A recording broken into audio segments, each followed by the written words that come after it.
Assalamualaikum warahmatullahi wabarakatuh. Jamaah kaum muslimin dan muslimat yang dirahmati Allah. Alhamdulillah kembali kita bermuajahah dalam rangka thalabul ilmi. Mudah-mudahan Allah memberikan kita kemampuan untuk senantiasa istiqomah menuntut ilmu demi terwujudnya kehidupan yang terarah sesuai dengan kehendak Allah. Mudah-mudahan niat kita yang lurus ini senantiasa menjadi catatan amal soleh kita dan menjadi penolong kita di yaumil akhir. Ikhwan wa akhwatu fillah yang dirahmati Allah, hari ini Al-Fakir ingin membahas tema terkait konsep fana dan baqo dalam ilmu tasawuf, di mana teori ini atau konsepsi ini dicetuskan oleh beberapa tokoh sufi yang saya ingat yang terkenal dan masyhur namanya Syekh Abu Yazid Al-Bustami radhiyallahu anhu. Mudah-mudahan Allah meridhoinya. Dia adalah seorang tokoh sufi masyhur terkenal dengan konsep baqo dan fana, ya.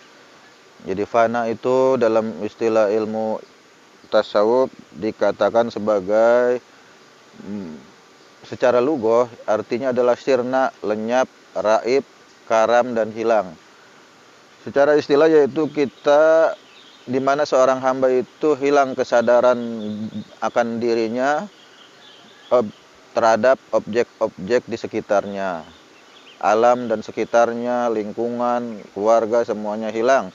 Kesadarannya kemudian dimabuk oleh mabuknya spiritual. Itulah hal atau keadaan suasana hati, suasana batin seorang sufi saat sampai pada maqam fana, di mana mereka hamba-hamba tersebut, para sufi tersebut tidak lagi sadar akan dirinya. Semuanya kosong, yang ada hanyalah Allah Subhanahu wa taala, ya. Fana ini beda dengan ittihad, penyatuan hamba dengan Allah. Fana ini hanyalah suasana batin seorang salik, seorang sufi setelah melakukan lelaku atau proses mujahadah, riyadhah dari satu level ke level yang lain. Nah, setelah fana ini berhasil dilewati, seorang sufi akan masuk kepada suasana baqo. Baqo yaitu kembali kesadaran dirinya, kembali suasana di mana seorang sufi kembali sadar akan dirinya. Hanya saja para sufi saat itu hanya mengingat Allah. Tiada lagi yang bisa dia ingat selain Allah. Nah, kalau dalam bahasa awamnya nyurup, ya. Manusia itu kesurupan Allah. Secara logika akal tentu itu sangat tidak masuk akal, ya. Hanya saja jika amal perbuatan ini, perkara ini dipahami secara maknawi bukan makna yang sebenarnya, artinya saat manusia itu uzlah, berzikir, takarub kepada Allah, berdiam diri, meditasi, hal itu bisa saja terjadi. Tetapi tidak boleh kemudian dipahami bahwa manusia itu bisa bersatu dengan Allah, ya, secara akal kita. Karena pada dasarnya Allah itu adalah zat yang qadim, zat yang terdahulu, sedangkan kita al-hadis, zat yang baru. Tidak mungkin suatu yang baru bisa bersatu dengan yang qadim. Itulah pembahasan kita pada kali ini. Kita berharap apa yang kita jelaskan, kita bahas kali ini menjadi ilmu buat kita, agar kita tidak kemudian terjebak pada wilayah-wilayah batil, wilayah-wilayah kesesatan. Karena pada hakikatnya banyak juga seorang sufi, terutama kita pemula, orang yang awam yang nggak terlalu memahami akidah seperti Al-Fakir, itu bahaya jika kita kemudian tidak memiliki mursyid, thariqah atau guru yang seharusnya bisa membimbing kita. Sekali lagi kita pahami bahwa fana dan baqo adalah seperti sisi mata uang, ya. Perbedaannya hanya pada suasana, di mana fana itu hilang semua pikiran-pikiran kita, tentang dunia, tentang kecintaan terhadap dunia. Yang ada hanyalah kekosongan. Kemudian jika seorang sufi itu berhasil melewati masa fana, kemudian lahir kesadaran diri bahwa dirinya itu dirinya sudah lebih fokus hanya kepada Allah Subhanahu wa taala. Baru kalau dalam bahasa mudanya, fana itu kosong, tidak mikirin apa-apa, kosong, nol, zong.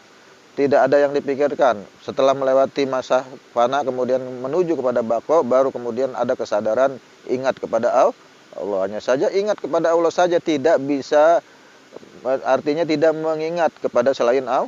Semua perkara-perkara dunia hilang saat itu.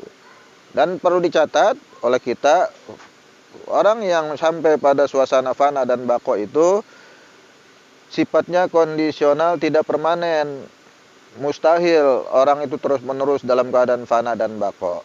Karena suatu saat dia harus melaksanakan syariat, seperti mencari nafkah, sholat. Kalau sholat 5 waktu dalam keadaan fana dan baqo, nanti ngaco, jadi ngawur, nggak bisa bedain mana hamba, mana Allah, mana kholik, mana makhluk. Saat sholat kan kita menyembah kepada Allah. Nah, ketika orang sampai pada kondisi fana dan baqo, kemudian apalagi sampai kepada ittihad, merasa bersatu dengan Allah, justru nanti ngaco. Dia nggak bisa bedain lagi apakah dia hamba, apakah dia Allah. Karena pada saat itu dia bersatu dengan Allah dalam konteks maknawi, secara maknawi ya, bukan secara sebenarnya. Karena tidak ada yang bisa, mustahil seseorang bisa bersatu dengan Allah. Adapun tokoh-tokoh seperti Al-Halas, Siti Jenar sebenarnya itu adalah suasana kebatinan, suasana batin para tokoh sufi tersebut, bukan sebenar-benarnya bersatu dengan Allah. Sementara para ulama syariat zahir seperti ulama fikih memandang mereka itu menjadi batil, menjadi sesat ketika ajarannya itu disebarkan kepada orang-orang awam. Jadi sebenarnya nggak salah. Siti Jenar, Al-Halas itu tidak salah, hanya saja karena dia menyampaikan kepada orang-orang yang belum sampai akalnya, tidak masuk pada level, tidak selevel dengan dia, akhirnya menjadi timbul kerusakan dan pemahaman yang salah di tengah-tengah umat, ya. Ini jelas. Ayatnya juga sering dipakai oleh mereka yang bunyinya dalam surat Al-Qaf ya, ayat 16 bunyinya, dipotong ayatnya, wa nahnu aqrabu ilaihi min hablil warid, dan kami lebih dekat daripada urat leher. Ayat itu sebenarnya kalau dibaca lengkap, yang dimaksud dekat di situ adalah malaikat raqib dan atid. Jadi dalam surat Al-Qaf ayat 16 dan 18 kalau saya mau baca lengkap bunyinya seperti ini. A'udzubillahi minasyaitonirrajim. Bismillahirrahmanirrahim. Wa laqad khalaqnal insana, dan sungguh kami telah menciptakan manusia, wa na'lamu ma tuwaswisu bihi nafsah, dan kami mengetahui apa yang dibisikkan oleh hatinya, ya. Jadi kami, Allah dan para malaikat mengetahui apa yang ada dalam batin manusia, ya. Nah, seperti itu. Kemudian wa nahnu aqrabu ilaihi min hablil warid, dan kami lebih dekat kepadanya daripada urat leher. Jadi malaikat itu lebih dekat daripada urat leher, bukannya Allah ya. Yang dekat di sini maksudnya malaikat, bukan Allah. Idz yatalaqal mutalaqqiyani, yaitu dua malaikat yang senantiasa mencatat amal perbuatan mereka, perbuatan manusia, ya. Anil yamini wa anisimali, yang letaknya di sebelah kanan dan kiri mereka, manusia, kita semua. Itu, ya. Qaidum ma yalfidu min qaulin, tiada satu ucapan pun yang diucapkan oleh mereka, yang diucapkan oleh malaikat yang mengawasi kita, illa, melainkan ladaihi raqibun atid, melainkan mereka mengawasi, mengetahui, dan selalu hadir di samping kanan kiri kita. Karena ayatnya dipotong, cuma dibaca penggalannya, wa nahnu aqrabu ilaihi min hablil warid, oleh sebagian kalangan sufi akhirnya jadi salah menafsirkan ayat tersebut. Sebenarnya yang dimaksud dekat di situ malaikat, bukan Allah. Orang Kanjeng Nabi aja, Rasul juga mau nerima wahyu lewat Jibril kok, nggak bisa langsung. langsung itu saat menerima perintah sholat. Itu juga nggak dijelasin apakah bersatu dengan Allah atau komunikasi. Wallahu alam bisawab. Akal kita nggak nyampe, kita nggak tahu. Ya, ya memang kalau secara kaidah ayat ini ana sendiri belum tahu ya apakah harus dipahami secara khusus bahwa yang dimaksud dekat dalam konteks ayat ini adalah malaikat. Nggak boleh dipahami secara luas, secara umum bahwa yang dimaksud dekat ini nggak mesti harus malaikat. Boleh ditafsirkan bahwa yang dekat itu adalah Allah. Tidak. Al-Fakir belum sampai ke situ ya. Memang ada kaidah yang bunyinya al-ibratu bi umumil lafaz la bi khususi sabab. Jadi keumuman lafaz baik itu Al-Qur'an maupun hadis itu sesuai dengan keumuman lafaznya, bukan karena kesususan sebabnya. Artinya apa? Ayat itu tidak terikat dengan asbabun nuzulnya, ya. Tidak terikat dengan asbabun nuzul atau qarinah yang mengususkan bahwa kita harus memahami ayat itu secara khusus. Artinya begini, ayat itu nggak bisa kemudian selalu mesti bahwa yang dimaksud dekat di situ adalah malaikat. Sebagian kalangan kemudian ketika tidak ada qarinah, tidak ada dalil lain yang menunjukkan bahwa ayat ini harus dipahami secara khusus, maka boleh ditafsirkan dengan penafsiran yang lain. Maksudnya seperti itu, ya. Cuma ana Al-Fakir lebih pengen berhati-hati aja, lebih nyaman kalau kita mengikuti pemahaman para alim ulama bahwa yang dimaksud dekat, orang yang dekat di situ bukan Allah tapi malaikat, ya. Kan ayat lafadznya tadi yatalaqqal mutalaqiyani, yaitu dua malaikat yang selalu mencatat amal perbuatannya, ya, di situ. Kemudian ada lafadz tadi walaqad khalaqnal insana. Jadi yang diciptakan kami itu Allah dan malaikat itu adalah manusia secara umum, baik muslim maupun orang di luar Islam.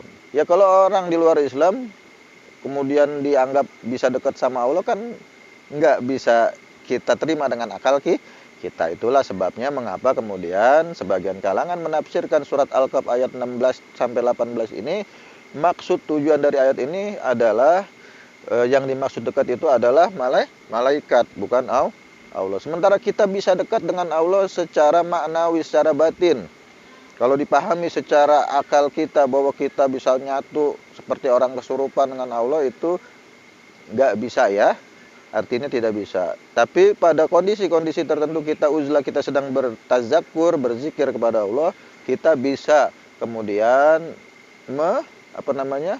kemudian menciptakan suasana seperti itu. Tapi lagi-lagi bukan bersatu dengan Allah, bukan dalam kondisi